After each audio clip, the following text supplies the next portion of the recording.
পরম করুণাময় মহান সৃষ্টিকর্তার নিকটে সর্বাগ্রে কৃতজ্ঞতা প্রকাশ করছি।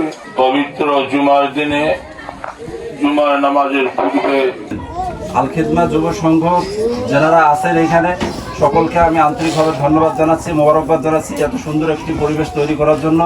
ربنا ظلمنا أنفسنا وإن لم تغفر لنا وترحمنا لنكونن من الخاسرين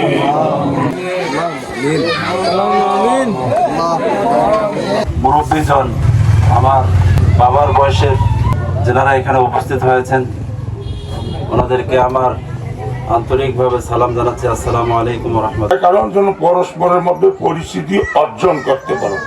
আর এই তোমাদের মধ্যে সবচেয়ে উত্তম হবে ইবদাল্লাহি আত্তাকুম, যার মধ্যে খোদার ভয় ভীতি থাকবে।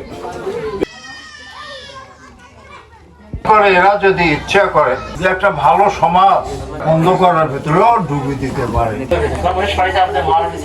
এরপরে নবী আসতেছে না, কিন্তু এখন যদি কোন নবী পাঠাইতে তাহলে কি হইতো?